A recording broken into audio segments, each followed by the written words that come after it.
So called gang ಇವಾಗ ಎಲ್ಲ ಬಂದು ಅವ್ರ ಕೆಡ್ಡನ ಅವರೇ ತೋಡ್ಕೊಂಡು ಬಿದ್ದಿದ್ದಾರೆ.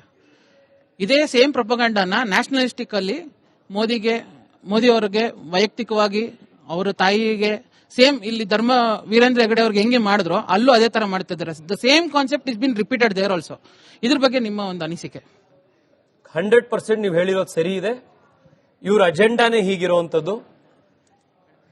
ಯಾವ ಧಾರ್ಮಿಕ ಸಂಸ್ಥೆಯ ಮೇಲೆ, ಹಿಂದೂ ಧಾರ್ಮಿಕ ಸಂಸ್ಥೆಯ ಮೇಲೆ ಬಹಳ ದೊಡ್ಡ ಶ್ರದ್ಧೆಯನ್ನ ಸಮಾಜ ಇಟ್ಟಿರತ್ತೆ, ಆ ಧಾರ್ಮಿಕ ಸಂಸ್ಥೆಯ ಮೇಲಿರುವಂತಹ ನಂಬಿಕೆಯನ್ನು ಹುಸಿಗೊಳಿಸುವಂತಹ ದೃಷ್ಟಿಯಿಂದ ಮತಾಂತರಕ್ಕೆ ಮತ್ತೊಂದಕ್ಕೆ ಒಂದು ಜಮೀನನ್ನು ತಯಾರು ಮಾಡುವಂತಹ ದೃಷ್ಟಿಯಿಂದ ಈ ರೀತಿಯ ಪ್ರಯತ್ನಗಳು ನಡೆಯುತ್ತೆ. ಈ ಹಿಂದೆನೂ ನೋಡಿದೀವಿ, ಇವತ್ತು ನೋಡ್ತಾ ಇದೀವಿ. ಇದರಲ್ಲಿ ಎಷ್ಟು ಕ್ಲಿಯರ್ ಆಗಿ ಇವರು ಈ ಸ್ಕ್ರಿಪ್ಟ್ ನ ಬರೆದಿದ್ದಾರೆ ಅಂತ ನೋಡಿ. ಸೌಜನ್ಯಾಳ ಪ್ರಕರಣ ಜನರಿಗೆ ಮನಸ್ಸಿನಲ್ಲಿ ಇರೋದ್ರಿಂದ ಈ ಸ್ಕ್ರಿಪ್ಟ್ ಬರಿಬೇಕಾದ್ರೆ ಇವರು ಅನನ್ಯ ಭಟ್ಟನ್ನ ಸೃಷ್ಟಿ ಮಾಡ್ತಾರೆ. ಒಂದು ಹೆಣ್ಮಗು ಕತೆ ತರ್ತಾರೆ, ಒಂದು ಹೆಣ್ಮಗುಗೆ ರೇಪ್ ಆಯ್ತು ಅನ್ನುವಂತ ಒಂದು ಆರೋಪ ಮಾಡಿಸ್ತಾರೆ. ಒಂದ್ ಹೆಣ್ಮಗು ಬೇಡ, ಇನ್ನೂ ಉದ್ವಿಗ್ನ ಆಗ್ಬೇಕು ಸಮಾಜದಲ್ಲಿ ಅಂತ ಹೇಳಿ ನೂರಾರು ಹೆಣ್ಮಕ್ಳಿಗೆ ಇದಾಯ್ತು ಅಂತ ಕತೆ ಹೇಳ್ತಾರೆ. ಒಂದು ಪ್ರತ್ಯೇಕ ಸಮಾಜಕ್ಕೆ ಇನ್ನೊಂದು ಪ್ರತ್ಯೇಕ ಸಮಾಜಕ್ಕೆ ಜಾತಿ ಮಧ್ಯದಲ್ಲಿ ವೈಷಮ್ಯ ತರಬೇಕು ಅನ್ನೋ ರೀತಿ ಆಕ್ಟರ್ಸ್ ಗಳನ್ನು ಹುಡುಕ್ತಾರೆ. ಅಲ್ಲಿ ಬಂಟ್ರು ಮತ್ತೆ ಜೈನರು ವಿರುದ್ಧ ಕಟ್ಟಾಕ್ತಾರೆ, ಒಕ್ಕಲಿಗರು ಮತ್ತೆ ಅಲ್ಲಿ ಬ್ರಾಹ್ಮಣರ ಮಧ್ಯೆ ಇನ್ನೊಂದು ತಗೊಂಡ್ ಬರುವಂತ ಪ್ರಯತ್ನ ಮಾಡ್ತಾರೆ, ಬಿಲ್ಲವರು ಮತ್ತೆ ಬಂಟ್ರ ಮಧ್ಯೆ ತಗೊಂಡ್ ಬರುವಂತ ಪ್ರಯತ್ನ ಮಾಡ್ತಾರೆ. ಈ ಎಲ್ಲಾ ಪ್ರಕ್ರಿಯೆ ನೀವು ನೋಡ್ತಾ ಬಂದ್ರೆ ವೆಲ್ ಸ್ಕ್ರಿಪ್ಟೆಡ್ ಡ್ರಾಮಾ ಇದು ಅಂತ ನಿಮಗೆ ಗೊತ್ತಾಗುತ್ತೆ. ಇದಕ್ಕೆ ಒಂದೊಂದು ಹಿಯರಿಂಗಿಗೆ 4 ಲಕ್ಷ 5 ಲಕ್ಷ ರೂಪಾಯಿ ಹಿಯರಿಂಗಿಗೆ ಫೀಸ್ ತಗೊಳ್ಳುವಂತ ವಕೀಲರ ಪಡೆ ಬಂದು ಎದುರುಗಡೆ ನಿಂತ್ಕೊಳ್ಳುತ್ತೆ. ಅವ್ರಿಗೆ ಫಂಡಿಂಗ್ ಯಾರು ಕೊಡ್ತಾ ಇದ್ದಾರೆ? ಇವ್ರಿಗೆ ಪ್ರತಿ ದಿವಸ ಇನ್ಸ್ಟ್ರಕ್ಷನ್ಸ್ ಯಾರು ಕೊಡ್ತಾ ಇದ್ದಾರೆ? ನಾನು ಬಹಳ ಸ್ಪಷ್ಟವಾಗಿ ಹೇಳ್ತೀನಿ. ಒಬ್ರು ಬಹಳ ಹಿರಿಯ ಪೊಲೀಸ್ ಅಧಿಕಾರಿಗಳು ಮಾತನಾಡಿದಾಗ ಅವ್ರು ಹೇಳಿದ್ರು, ಈ 16 ಕಡೆ ಏನ್ ಬಗದ್ರು, ಅಕಸ್ಮಾತ್ 1-2 ಕಡೆನೋ ಏನಾದ್ರೂ ಯಾವ್ದಾದ್ರು ಹೆಣ್ಮಗುಗೆ ಸಂಬಂಧಪಟ್ಟಿರುವಂತ ಒಂದು ಬೋನ್ ಸಿಕ್ಕಿದ್ರೆ, ಶವ ಸಿಕ್ಕಿದ್ರೆ ಇಷ್ಟೊತ್ತಿಗಾಗಲೇ ಧರ್ಮಸ್ಥಳವನ್ನು ಸರ್ಕಾರದ ಸುಪರ್ದಿ ತಗೊಂಡಿರ್ತಿದ್ರು ಅಂತ. ಇವ್ರ ಉದ್ದೇಶ ಇರುವಂತದ್ದು ಸರ್ಕಾರದ ಕಂಟ್ರೋಲಿಗೆ ಧರ್ಮಸ್ಥಳ ತಗೊಳ್ಬೇಕು, ಧಾರ್ಮಿಕ ಹಿಂದೂ ಸಂಸ್ಥೆಗಳನ್ನ ದೇವಸ್ಥಾನಗಳನ್ನ ಹಾಳು ಮಾಡಬೇಕು, ಅದನ್ನ ವೀಕ್ ಮಾಡಬೇಕು, ಜನಕ್ಕೆ ಅದ್ರ ಮೇಲೆ ಇರುವಂತಹ ನಂಬಿಕೆಯನ್ನ ಹುಸಿಗೊಳಿಸಬೇಕು. ಇದು ಇವರ ಉದ್ದೇಶ. ಒಬ್ಬ ಅನಾಮಯ ವ್ಯಕ್ತಿ ಬಂದು ಯಾವುದೋ ಒಂದು ಬುರುಡೆ ತಗೊಂಡ್ಬಂದು ಇದು ನಾನು ನೂರಾರು ಶವ 1000 ಶವ ನಾನು ಹುಟ್ಟಿಟ್ಟೀನಿ ಅಂತ ಅಂದಾಗ ಅಟ್ಲೀಸ್ಟ್ ಒಂದು ಕಾಮನ್ ಸೆನ್ಸ್ SIT ರಚನೆ ಮಾಡೋಕ್ಕಿಂತ ಮುಂಚೆ ಒಂದು ಮಂಪರು ಪರೀಕ್ಷೆ, ಅವನು ಕರೆಕ್ಟಾ ನಿಜ ಹೇಳ್ತಾ ಏನಾ ಸುಳ್ಳು ಹೇಳ್ತಾ ಏನಾ ಅಂತ. ಇದ್ರ ಬಗ್ಗೆ ನೀವೇನ್ ಹೇಳ್ತೀರಾ? ನಾನು ಆಗ್ಲೇ ಬಹಳ ಸ್ಪಷ್ಟವಾಗಿ ಹೇಳಿದೆ. ಮುಖ್ಯಮಂತ್ರಿಗಳು ಈ ಆರೋಪ ಬಂದ ಮೊದಲ ದಿವಸ ಅವ್ರ ಪ್ರಕ್ರಿಯೆ ಏನಿತ್ತು? ಅವ್ರ ಪ್ರಕ್ರಿಯೆ ಇದ್ದಿದ್ದು ನಾವು SIT ಮಾಡಕ್ಕಾಗಲ್ರಿ ಅಂತಂದ್ರು. ಸಹಜವಾದಂತ ಸರಿಯಾಗಿದ್ದಂತ ಒಂದು ಪ್ರತಿಕ್ರಿಯೆ ಕೊಟ್ರು. ಹಂಗಂತ ಮಾತ್ರಕ್ಕೆ FIR ರಿಜಿಸ್ಟರ್ ಆಗಬಾರ್ದು ಅಂತ ನಾನು ಹೇಳ್ತಿಲ್ಲ, ಈಗಲೂ ಹೇಳ್ತಾ ಇದ್ದೀನಿ. ಯಾರೇ ಬಂದು ಈ ರೀತಿಯಾದಂತಹ ಒಂದು ಸೀರಿಯಸ್ ಅಫೆನ್ಸ್ ಆಗಿದೆ ಅಂತ ಪೊಲೀಸ್ ಸ್ಟೇಷನ್ಗೆ ಹೋದ್ರೆ ಪೊಲೀಸರ ಡ್ಯೂಟಿ FIR ರಿಜಿಸ್ಟ್ರೇಷನ್ ಮಾಡುವಂತದ್ದು, ಒಂದು ಪ್ರಿಲಿಮಿನರಿ ತನಿಖೆ ಮಾಡುವಂತದ್ದು. ಎಲ್ಲಿಂದ ಪ್ರಿಲಿಮಿನರಿ ತನಿಖೆ ಮಾಡಬಹುದಿತ್ತು? ಬುರುಡೆ ಎತ್ಕೊಂಡ್ಬಂದಿದ್ರು. ಯಾವ ಬುರುಡೆ ಇದು? ಎಲ್ಲಿಂದ ತಗೊಂಡ್ಬಂದ್ರಿ? ಯಾವ ಒಂದು ಜಾಗದಿಂದ ಇದನ್ನ ಎಕ್ಸ್ಯೂಮ್ ಮಾಡ್ಕೊಂಡು ತಗೊಂಡ್ ಬಂದ್ರಿ? ಈ ಮನುಷ್ಯ ಹೇಳ್ತಾ ಇರೋದು ನೀವು ನೂರಾರು ಅಂದ್ರಿ. ಚಿನ್ನಯ್ಯನ ವಕೀಲರ ಇಂಟರ್ವ್ಯೂಗಳಿದೆ. ಅವರು ಒರಿಜಿನಲ್ ಅಲ್ಲಿ ಹೇಳಿದ್ದು 10 ಅಲ್ಲ 100 ಅಲ್ಲ 1000 ಅಂದ್ರು. ಇದೇ ಪದ ಬಳಸಿರೋದು, 1000 ಮರ್ಡರ್ ಆಗಿದೆ ಅಂತ. ಆಮೇಲೆ ಈ ಅಷ್ಟು 1000 ಮರ್ಡರ್ಗಳಿಗೆ ಆ ಬಾಡಿಯನ್ನು ಹೂತ್ ಬರೋದಕ್ಕೆ ಇವರೊಬ್ಬನಿಗೆ ಜವಾಬ್ದಾರಿ ಕೊಟ್ಟಿದ್ರು. ಅವರು ಪ್ರತಿ ದಿವಸ ರಾತ್ರಿ ವಿಕ್ರಮ್ ಬೇತಾಳ ಕತೆ ಬರೋ ರೀತಿ ಇವನು ಡೆಡ್ ಬಾಡಿನ ಹಾಕೊಂಡು ಹೋಗೋನು, 8 ಅಡಿ 9 ಅಡಿ ಗುಂಡಿ ಒಬ್ಬನೇ ತೆಗಿಯೋನು. ಒಂದ್ ನಿಮಿಷ, ರಿಪೋರ್ಟ್ ಬರ್ಲಿ. ಈಗೆಲ್ಲ ಬಂದಾಗಿದೆಯಲ್ಲ ರಿಪೋರ್ಟ್, ಬಂದಿರೋದನ್ನೇ ನಂಬ್ತಾ ಇಲ್ಲ ನೀವು. ಒಂದ್ ನಿಮಿಷ ಇದನ್ನೆಲ್ಲ ಹೇಳಿದಾಗ ಒಂದು ಪ್ರಿಲಿಮಿನರಿ ತನಿಖೆ ಮಾಡೋದು ಬೇಡವಾ? ಪ್ರಶ್ನೆ ಕೇಳಿ ಸರ್, ಪ್ರಶ್ನೆ ಕೇಳಿ ಹೇಳಿ ಸರ್. ನಮ್ದು 2 ನಿಮಿಷ ಕೇಳಿಸ್ಕೊಳ್ಳೋಕೆ ಕಷ್ಟ ಆಗ್ತಿದೆ. 20 ದಿವಸ ನಡೀತಲ್ಲ ನಿಮ್ಮ ಅಜೆಂಡಾ ಲೈವ್ ಟಿವಿಲಿ.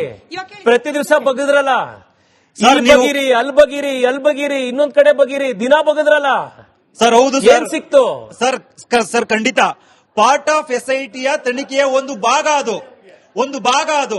ಅದೇ SIT ತನಿಖೆ ಅಲ್ಲ. SIT ತನಿಖೆಯ ಒಳಗಡೆ ಟೀಮ್ ಇದೆಯಲ್ಲ, ಆ ಟೀಮ್ ಬೇರೆ ಬೇರೆ ತರದಲ್ಲಿ ತನಿಖೆಗಳನ್ನ ಮಾಡ್ತಾ ಇದೆ. ಇದನ್ನ ನಾವು ಒಪ್ಪಬೇಕಾಗಿದೆ ಸಮಾಜ. ಬುರುಡೆಯನ್ನು ಬಗದ್ರು ಅನ್ನೋ ಕಾರಣಕ್ಕೆ ಅದೇ SIT ಫೈನಲ್ ಅಲ್ಲ. ಅದನ್ನು ಸರ್ಕಾರದವರು ಈ ನೀವುಗಳು ಎಂಪಿಗಳಾಗಿ ಆದ್ರೆ ನೀವು ಪ್ರತಿ ಸಾರಿನೂ ಕೂಡ ಒಂದು ಮೆನ್ಷನ್ ಮಾಡ್ತೀರಿ ಪದನ, ಅದು ಅನ್ಕಾನ್ಸ್ಟಿಟ್ಯೂಷನಲ್ ಆಗಿ ಅರ್ಬನ್ ನಕ್ಸಲ್ ಅಂತ ಸುಮಾರು ಸರ್ ಇದೇ ವೇದಿಕೆ ಮೇಲೆ ಬಳಸಿದ್ರಿ, ಇದೇ ಕಾರ್ಯಕ್ರಮದಲ್ಲಿ ಈಗಲೇ ಬಳಸಿದ್ರಿ. ಆದ್ರೆ ನೀವ್ ಹೇಳ್ತೀರಿ ತನಿಖೆ ಮಾಡಿಸಿದ್ರೆ ಎಲ್ಲರ ಫೋನ್ ನಂಬರ್ ಸಮೇತ ಬರ್ತದೆ ಅಂತ ಹೇಳ್ತೀರಿ. ನಿಮಗೆ ಯಾಕೆ ಸರ್ ಅದು ಮಾಹಿತಿ ಇಲ್ಲ? ಎಷ್ಟು ಸರ್ ಕಳೆದ ನೀವು MP ಆದಾಗಿಂದನೂ ಕೂಡ ಇಲ್ಲಿವರೆಗಿನೂ ಎಷ್ಟು ಸರ್ ಯಾರು ಗೊತ್ತಿಲ್ಲ ಸರ್ ನಿಮಗೆ ಅರ್ಬನ್ ನಕ್ಸಲೇಟ್ ಅಂತ ಯಾರು ಗೊತ್ತಿಲ್ಲ? ಯಾಕೆ ಸರ್ ನೀವು ರಿಪೋರ್ಟ್ ಮಾಡಕ್ ರೆಡಿ ಇಲ್ಲ? ಧರ್ಮಸ್ಥಳ ತನಿಖೆ ಧರ್ಮ ಅಧರ್ಮ ಅಂತ ಹೇಳಿ ಕೊಟ್ಟಿದ್ದಾರಲ್ಲ ಸರ್. ಯಾರು ಕೂಡ ಧರ್ಮ ವಿರೋಧಿಗಳಲ್ಲ. ನಾವು ಬಂದಿರತಕ್ಕಂಥದ್ದು ಅಲ್ಲಿ ನಡೆಯುವಂತ ಸರಣಿ ಕೊಲೆಗಳನ್ನು ನಡೆದವಲ್ಲ, ಆ ಸಂದರ್ಭದಲ್ಲಿ ಮಹಿಳೆಯರಿಗೆ ನ್ಯಾಯ ಸಿಗಬೇಕು ಅಂತ ಕೇಳಲಿಕ್ಕೆ ಬಂದಿದ್ದೇವೆ. ಅದನ್ನ ನೀವು ಕೇಂದ್ರ ಸರ್ಕಾರದಿಂದ ಹೇಳಿಸ್ತೀರೋ ಅಥವಾ ಸ್ಟೇಟ್ ಸರ್ಕಾರದಿಂದ ಹೇಳಿಸ್ತೀರೋ ಗೊತ್ತಿಲ್ಲ. ಆದ್ರೆ ಇವರು ಪಾರದರ್ಶಕವಾಗಿ ಸತ್ಯಾಸತ್ಯತೆ ಹೊರಗಡೆ ಬರಲಿ ಅನ್ನೋ ಕಾರಣಕ್ಕೆ SIT ಮಾಡಿದರೆ, ಅದರ ನಿಮ್ಮ ಪಕ್ಷದವರು ಅದನ್ನು ವಿರೋಧ ಮಾಡೋದಕ್ಕೆ. ಈಗ 1.5 ನಿಮಿಷ ಸುದೀರ್ಘವಾಗಿ ನಿಮಗೆ ಪ್ರಶ್ನೆ ಕೇಳಲಿಕ್ಕೆ ನಾನು ಅವಕಾಶ ಕೊಟ್ಟಿದ್ದೀನಿ, ಅವ್ರು ಉತ್ತರ ಕೊಡ್ತಾರೆ, ಕೇಳಿಸ್ಕೊಳ್ಬೇಕು ಆಯ್ತಾ? ಮತ್ತೆ ಇನ್ನೊಂದ್ಸತಿ ಹೇಳಬಾರ್ದು ನಮ್ಮ ಪ್ರಶ್ನೆಗೆ ಬೆಲೆ ಇಲ್ಲ ಅಂತ. ಅವ್ರದ್ದು ಏನ್ ಪ್ರಶ್ನೆ ಅಂತಾನೆ ನನಗೆ ಅರ್ಥ ಆಗಿಲ್ಲ. ಮತ್ತೆ SIT ವಿರೋಧ ಕಿರ್ಚಾಡಿದ್ ಬಿಟ್ರೆ ಅವ್ರ ಪ್ರಶ್ನೆ ಏನು ಅಂತಾನೆ ಅರ್ಥ ಆಗಿಲ್ಲ. ಅವ್ರ ಪ್ರಶ್ನೆ ಅರ್ಥ ಆಗಿಲ್ಲ, ನಿಮಗೆ ಅರ್ಥ ಆಯ್ತಲ್ಲ? ಸಿಂಪಲ್ ಆಗಿ ಹೇಳಿ, ಅವ್ರ ಏನ್ ಪ್ರಶ್ನೆ ಕೇಳಿದ್ರು ಹೇಳಿ. ನಿಮಗೆ ಕೇಳಿಸಿಲ್ಲ? ಚಪ್ಪಾಳೆ ತಟ್ಟಿ, ಇವಾಗ ಕಟ್ಟಿ ಚಪ್ಪಾಳೆ ಅಲ್ವಾ? ಸಮಾಧಾನ ಕೂತ್ಕೊಳ್ಳಿ. ಚಪ್ಪಾಳೆ ತಟ್ಟಿದ್ರಲ್ಲಪ್ಪ, ನಿಮಗೆ ಪ್ರಶ್ನೆ ಕೇಳಿಸಿಲ್ಲ ಅಲ್ವಾ? ಕೇಳಿಸಿಲ್ಲ ಅಲ್ವಾ? ಹೇಳಿ, ಪಕ್ಕದವ್ರಿಗೆ ಕೇಳಿ. ಕೇಳಿಸಿಲ್ಲ ಅಲ್ವಾ? ಹೇಳಿ. ಮಾಡಿಲ್ಲ ನಾನು ಅವ್ರು ಕೇಳಿ ಕ್ವಶನ್ ಅವರು ಮುಖ್ಯವಾಗಿ ಕೇಳಿದ್ದು ನೀವು ಒತ್ತಿ ಮಾತಾಡ್ತಾ ಇರ್ತಕ್ಕಂಥ ಅರ್ಬನ್ ನಕ್ಸಲ್ ಬಗ್ಗೆ, ಅದ್ರ ಬಗ್ಗೆ ನೀವು ಕ್ಲಾರಿಟಿ ಕೊಡಬೇಕು. ಯಾರು ಅರ್ಬನ್ ನಕ್ಸಲ್? ಅವ್ರು ಮುಂಚೆ ಕೇಳಿದ್ರು, ನಾನು ಅವಾಗ್ಲೂ ಕ್ಲಾರಿಟಿ ಕೊಟ್ಟೆ. ಇದೇ ಪ್ರಶ್ನೆ 3 ಸತಿ ಬಂದಿದೆ ಸರ್. ನೀವ್ ಹೇಳಿದ್ರಿ ಕಾಂಗ್ರೆಸ್ ಪಕ್ಷ ಎಲ್ಲ ಹಿಂದೂ ಧರ್ಮದ ಧಾರ್ಮಿಕ ಕ್ಷೇತ್ರಗಳನ್ನ ತೇಜೋವಧೆ ಮಾಡಬೇಕು, ಅದಕ್ಕೋಸ್ಕರ SIT ತನಿಖೆ ಮಾಡಿದ್ದಾರೆ. ಇದರಿಂದ ಹಿಂದೂ ಧರ್ಮದ ದೇವಾಲಯಗಳಿಗೆ ಒಂದು ಏನು ಹಾನಿ ಉಂಟಾಗ್ತದೆ ಮತ್ತೆ ಜನರಲ್ಲಿ ತಪ್ಪು ಭಾವನೆ ಉಂಟು ಮಾಡುತ್ತೆ ಅಂತ ಹೇಳ್ತಿದ್ರಿ. ಇದೇ ಧರ್ಮಸ್ಥಳದಂತ ಧರ್ಮಾಧಿಕಾರಿಗಳು ವೀರೇಂದ್ರ ಹೆಗ್ಗಡೆ ಹೇಳ್ತಾರೆ, ಸರ್ ನೀವು ಶಕ್ತಿ ಯೋಜನೆ ಜಾರಿಗೆ ತಂದ್ರೆ ಲಕ್ಷಾಂತರ ಜನ ನಮ್ಮ ಧಾರ್ಮಿಕ ಕ್ಷೇತ್ರಗಳಿಗೆ ಬರ್ತಾ ಇದ್ದಾರೆ ಅಂತ ಹೇಳಿದ್ರು. ಮತ್ತೆ ಕೇವಲ ಧರ್ಮಸ್ಥಳ ಅಂತ ಅಲ್ಲ, ಎಲ್ಲಾ ದೇವಾಲಯಗಳಿಗೂ ಕೂಡ ಹಿಂದೂ ಧರ್ಮದ ಮತ್ತು ಎಲ್ಲಾ ಭಕ್ತಾದಿಗಳು ಹೋಗ್ತಿದ್ದಾರೆ. ಇದು ಕಾಂಗ್ರೆಸ್ ಶಕ್ತಿ ತಾಕತ್ತು. ಇದು ನಿಜವಾದ ಹಿಂದೂ ರಕ್ಷಕರು ಬಿಜೆಪಿಯವರ ಅಥವಾ ಮುಸ್ಲಿಮರ?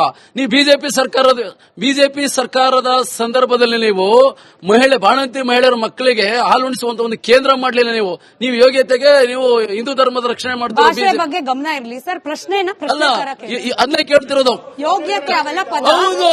ಯೋಗ್ಯತೆ ಎಲ್ಲ ಪದ. ನಿಜವಾದ ಒಂದ್ ನಿಮಿಷ, ಅವ್ರದ್ದು ಬಿಡಿ. ನಿಮಗೆ ಹಣ ಕೇಳು ಅವ್ರು ಸರಿ, ನಿಮ್ಮ ಯೋಗ್ಯತೆಗೂ ಒಳ್ಳೇದಲ್ಲ ಆ ತರ ಪದ ಬಳಸೋದು. ಅಲ್ಲ ಮೇಡಮ್, ಕೇಳಿ ಅವ್ರು ಬಿಡಿ. ಮೇಡಮ್, ಇವತ್ತು ಈ ದೇಶ ಧರ್ಮದ ಹೆಸರಿನಲ್ಲಿ ಪಾರ್ಟಿಷನ್ ಆಗಿದ್ರೆ, ವಿಭಜನೆ ಆಗಿದ್ರೆ ಅದಕ್ಕೆ ಕಾಂಗ್ರೆಸ್ ಕಾರಣ. 70 ವರ್ಷ ಈ ದೇಶದಲ್ಲಿ ರಾಮ ಮಂದಿರ ಸ್ವಾತಂತ್ರ್ಯ ಸಿಕ್ಕ ಮೇಲೂ ಕೂಡ ಹಿಂದೂಗಳಿಗೆ ಕಟ್ಲಿಕ್ಕೆ ಆಗದಲ್ಲೇ ಇದ್ದಿದ್ದಕ್ಕೆ ಯಾಕೆ ಕಾರಣ ಅಂತಂದ್ರೆ ಅದಕ್ಕೆ ಕಾಂಗ್ರೆಸ್ ಕಾರಣ. ಇವತ್ತು ಈ ದೇಶದಲ್ಲಿ ಭಯೋತ್ಪಾದನೆ ಇರ್ಬೋದು, ಅಲ್ಪಸಂಖ್ಯಾತ ಓಲೈಕೆ ರಾಜಕಾರಣ ಇರ್ಬೋದು, ಇವೆಲ್ಲವೂ ಇವತ್ತು ಜೀವಂತವಾಗಿದ್ರೆ ಅದಕ್ಕೆ ಕಾಂಗ್ರೆಸ್ ಕಾರಣ. ಇವತ್ತು ಧರ್ಮಗಳ ಮಧ್ಯದಲ್ಲಿ, ಜಾತಿಗಳ ಮಧ್ಯದಲ್ಲಿ ರಾಜಕಾರಣ ಮಾಡಿ ಇಡೀ ದೇಶದಲ್ಲಿ ಬೆಂಕಿ ಹಚ್ಚುವಂತ ಕೆಲಸ ಏನಾದ್ರೂ ನಡೆದಿದ್ರೆ ಅದು ಕಾಂಗ್ರೆಸ್ ಇಂದ ಕಾರಣ. ಇವತ್ತೇ ನಾವು ನೋಡ್ತಾ ಇದೀವಿ, ರಾಜ್ಯದಲ್ಲಿ ಕಾಂಗ್ರೆಸ್ ಅಧಿಕಾರಕ್ಕೆ ಬಂದ ಮೇಲೆ ದಸರಾ ಇರಬಹುದು, ಟಿಪ್ಪು ಜಯಂತಿ ಇರಬಹುದು, ಧರ್ಮಸ್ಥಳ ಇರಬಹುದು, ಯಾವ ರೀತಿ ಈ ತರದ ಇಶ್ಯೂಗಳನ್ನ ಕ್ರಿಯೇಟ್ ಮಾಡಿ ಇಡ್ತಾ ಇದ್ದಾರೆ ಅಂತ ಜನಕ್ಕೆ ಗೊತ್ತಿದೆ. ಯಾರು ಹಿಂದೂಗಳ ಪರವಾಗಿ ಕೆಲಸ ಮಾಡ್ತಾರೆ, ಜನಕ್ಕೆ ಗೊತ್ತಿದೆ ಯಾರು ಮತಾಂತರ ಓಲೈಕೆ ಮಾಡುವಂತ ಒಂದಿಷ್ಟು ವರ್ಗಗಳ ಜೊತೆಗಿದ್ದಾರೆ ಅಂತ ಜನ ನಿರ್ಧಾರ ಮಾಡ್ತಾ ಬಂದಿದ್ದಾರೆ. 15 ವರ್ಷ ಈಗಾಗಲೇ 3 ಚುನಾವಣೆಯಲ್ಲಿ ಮಾಡಿದ್ದಾರೆ. ಆ ಒಂದು ಫ್ರಸ್ಟ್ರೇಷನ್ ಇಂದ ಎಲೆಕ್ಷನ್ ಕಮಿಷನ್ ಸರಿ ಇಲ್ಲ, EVM ಹ್ಯಾಕ್ ಆಗ್ತಾ ಇದೆ, ಇನ್ನೊಂದು ಆಗ್ತಾ ಇದೆ ಅಂತ ಯಾವ ರಾಹುಲ್ ಗಾಂಧಿ ಹೇಳ್ತಾರೆ, 4ನೇ ಸತಿನೂ ಕೂಡ ವಿರೋಧ ಪಕ್ಷದಲ್ಲಿ ಕೂತ್ಕೊಳ್ಳೋಕೆ ರೆಡಿ ಆಗ್ಬೇಕು.